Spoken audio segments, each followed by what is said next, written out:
Lepo pozdravljeni in prisrčno dobrodošli. Danes z mano je čudovita gostja, Urška Trampuš. Urška, dobrodošla. Hvala. Danes je na vrsti nov utrinek. Pa Urška, če dovoliš, bi te najprej vprašala, kaj tebi pomeni beseda utrinek?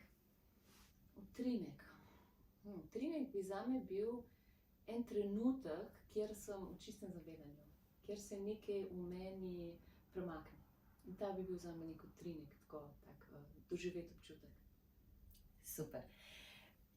Moja predstava besede utrinek, povezana z temi vsemi vsebini, je pa namen, da vse to znanje, modrost, tudi tiste besede, ki se nam utrnejo, delimo. In danes je pred nama že 8. utrinek. Meni številka 8 pomeni moč ravnovesja, obilja. Pogledamo, so to različna pola, lahko rečemo tudi preteklost, prihodnost, gor, dol. Kaj bi rekla? 8 zame je predvsem neskončnost, Ja. ki bom rekla, kateri del smo mi vsi, ne, ker smo neskončni, ne, nismo fizično omejeni. Obilje mi pa, recimo, 8 je prva beseda, prvi občutek je obilje, neko blagostanje. Ker zame obilje predstavlja ravnovesje na vseh področjih. Ne. In 8, ki se še posebej mi kaže v zadnjih časih, ne, zame mi predstavlja prav obilje, dobesedno. Jaz na 8 tudi tako gledam, da če imamo mi v ravnovesju naše delovanje, tako osebno kot poslovno, ali če pogledamo duhovni svet, materialni svet, da če je vse to v ravnovesje, se ta 8 obrne in gre res v neskončnost. In verjamem, da takrat nam je najboljše. In danes imamo poseben utrinek, ki nosi naslov Palača blaginje. Jaz bi ga najprej prebrala, potem te bom pa prosila za kakšno besedo. Palača blaginje. V duši nosiš svojo resnico. Poznamo tvoje ime. Ne poznamo tvoje zgodbe. Slišimo tvoje besede, ne poznamo tvojih misli. Vidimo tvoje korake, ne poznamo tvojih občutkov. Gradiš svojo palačo blaginje. Ne dovoli vsakomur, da vstopi. S tem spoštuje sebe. Vrata v palačo blaginje odklepaj zlatim ključem prijaznosti in topline. V svojo palačo blaginje povabi tiste, ki ti podarjajo ljubezen, spoštovanje in mir. Občuti hvaležnost za vsakogar, ki vstopi in izstopi z nasmehom. Pa začnem mogoče na ta način. Urška, jaz sem spremljala tvoje zapise, kako lepo svoje razmišljanja preko besed podajaš tudi drugim. In seveda s tem, da ustvarjaš tudi čudovite izdelke.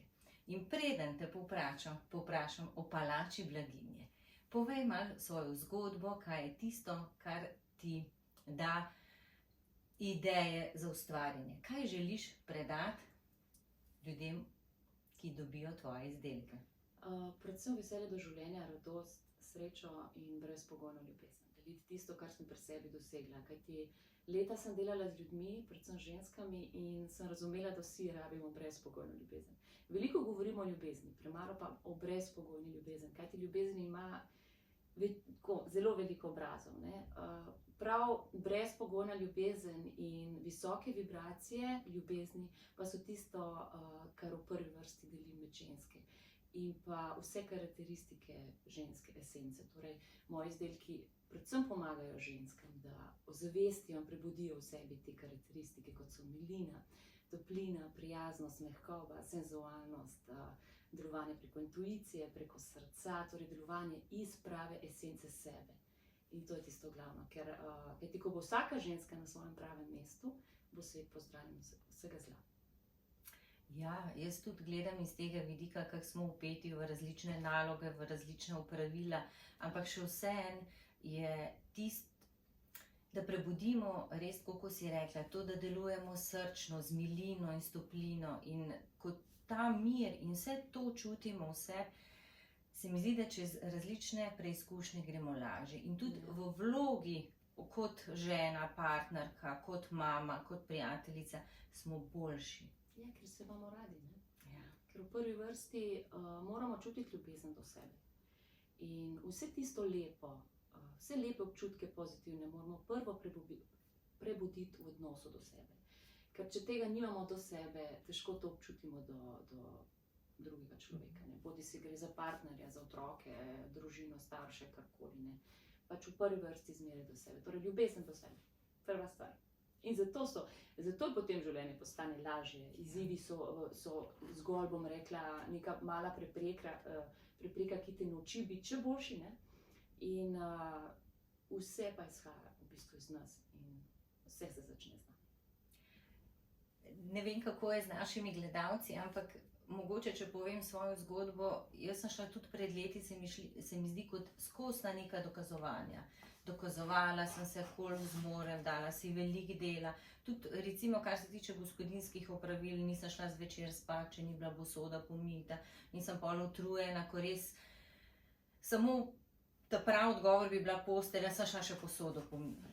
In Ja. enostavno sem mogla potem pri sebi določene stvari spremeniti in predvsem mogoče neke zahteve, norme pri sebi spremeniti. Kako pa Ja. ti našim gledalcem, gledalkam priporočaš, kako lahko začnejo s prvim korakom iskanja, pa rečemo mogoče predvsem ženske, iskati tisto milino in toplino? Ja, jaz bom rekla, da sem jo pri sebi dosegla preko ljubezni do otrok. Otroka sta v meni vzbudila to pravo milino in toplino. Vsekakor, ja, konkretno delo na sebi, torej čiščenje strahov, to je bistveno, ker dokler delujemo iz strahov, ne moremo začeti s občutki, ki so pozitivni in lepi. Predvsem pa začeti biti nežna do sebe in začeti delati tisto, kar te najbolj veseli. Recimo, jaz sem v določenem obdobju dojela, da sem pozabila nase. In sem nehala plesati, nehala sem peti, nehala sem delati tisto, kar sem rada počela. Ker, kot ste že prej omenila, dokazovala sem se drugim in za mene je zmanjkalo časa. Torej, jaz sem iskala ljubezen drugih preko dokazovanja in tukaj totalno pozabila nase. In ko sem začela spet plesati, peti in spet delati tisto, kar me veseli, je iz mene prišla tista mehkoba. Mehkoba moje esence, moje ženske energije, božanske ženske energije. Tako da v prvi vrsti, prvi koraki so, da se zavedamo in da si postavimo cilje. Ne? Se pravi, če mi vemo, k čemu stremimo, ne, enostavno nam univerzum pošilja rešitve. Lahko je to dobra knjiga, lahko je to dober terapevt, lahko je to vaša terapija. Pač, ne, imamo toliko orodij danes, da izgovor praktično ni več. To sem prepričana. Ja, res je. Pa poglejva za palačo blaginje. Ja. Se pravi, kako... Ljudje so se prej dogovorili, da se tikava, ne? Ja, Pa rečva, pa tvoja palača blaginje, kako bi izgledala? Moja palača blaginje. Predvsem je to en prostor, ki ga oblikujejo ljudje, kajti dom so ljudje. In zame bi to bila brezpogojna ljubezen z obeh strani. Torej, da jo jaz znam dajati in da jo znam tudi sprejeti. In dobiti od partnerja. In ker otrok jo že dobivam, ne? V partnerstvu pa so vedno neki izzivi, neke prepreke, ne? Ker se učimo biti še boljši. Ne? In to, ko enkrat dojameš, da te partner uči, da je tvoja začalna slika, takrat se nekaj velikega premakne v tebi in nehaš kriviti druge, ampak dejansko razumeš, da vse izhaja iz tebe. Tako da moja palača obilja je prav brez pričakovanj, brez pogojev, je en prostor, kjer sem lahko to, kar sem in lahko ljubim brezpogojno in sprejemam brezpogojno ljubezen. Super. Ja. In dovolimo vsakomur, da stopi? Jaz ja. Zato, ker verjamem, da mi vsak prinese tisto, kar v tistem trenutku potrebujem. Ok. Se pravi, pomembno je, drži to, vrata v palačo blaginje odklepaj z zlatim ključem prijaznosti in topline. Tako je. V svojo palačo blaginje povabimo tiste, ki podarjajo ljubezen, spoštovanje in mir. Ampak zdaj nam medve lahko dodava, povabiva tudi koga še, ki ima kakšen nauk za nas. Ja, seveda, učitelja, ne? Ja. Jaz prav razmišljam, ko pomislim, kako bi izgledala moja palača blaginje, si tako kot eno pravlično večjo hiško in bi imela po nadstropjih mir, ljubezen, toplina, spoštovanje. Na nek način bi bilo vse prepleteno, ampak mogoče s tem, ko bi hodila po posameznih nadstropjih, bi določeno še bolj čutila. Ja. Se pravi, v nadstropju miru, da je res, res tisti popoln mir. Pa nadstropje višje, toplina, ampak kakorkoli mi pogledamo, je to ena in ista stavba. Je vse povezano. Vse povezano in vse v ravnovesju. Tako kot ene osmice gor različne, ki lepo. so neskončnost. Ne? Ja, tudi to. Kaj bi še dodali? Kakšen nauk predava Kakšen vsem, nauk? ki nama sledijo?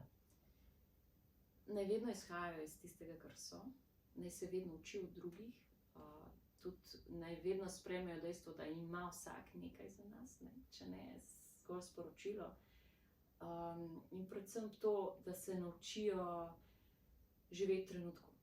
Mislim, da je to zelo bistveno. Večina ljudi živi v preteklosti, v svojih občutkih, ki so predvsem negativnega predznaka, žal.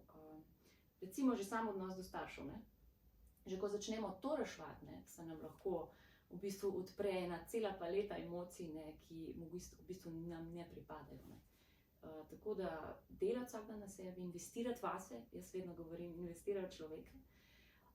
Kajti, recimo jaz kot mama, ne, se čutim, da sem velik vzor svojim otrokom. One dva sta moja podaljšana roka in mi na nek način tudi kažeta moje napake. Po drugi strani sem pa jaz njun vzor in če bom jaz živela sebe, bosta ona avtomatsko živela sebe in svoje talente.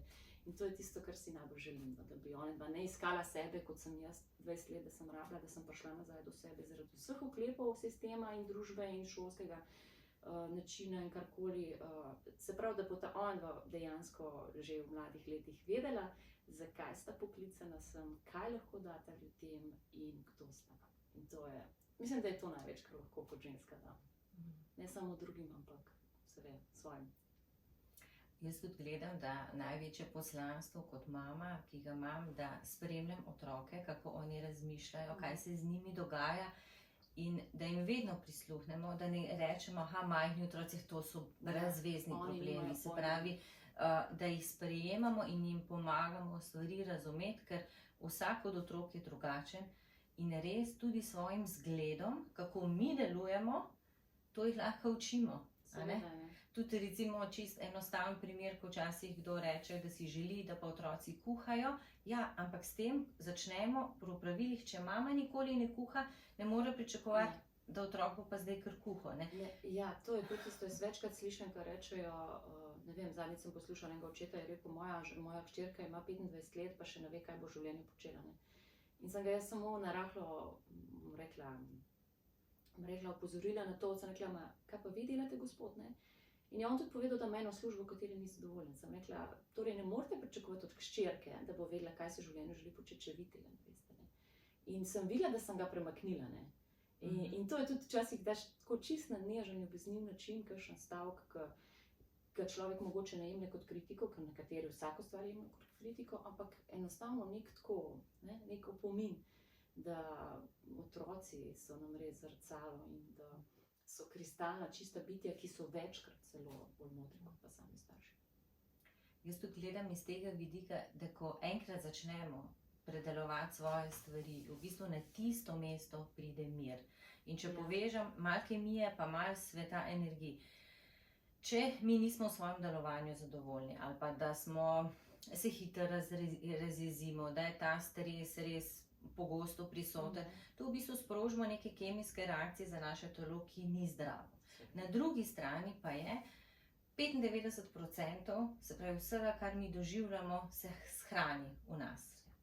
To je v bistvu gre v podzavestni del. In zdaj, če smo mi praktično skozi veseli, super, noben problem. Če pa mi nismo zadovoljni, pa žalostni, pa nesrečni, se pravi, se to tudi v nas shranjuje. In včasih je res treba pogledati, kaj je tisto, ki nas ustavlja, kaj je tisto, kar nas prizadene od drugih ljudi. Se pravi, nekdo nam nekaj reče, zdaj me pa to prizadel.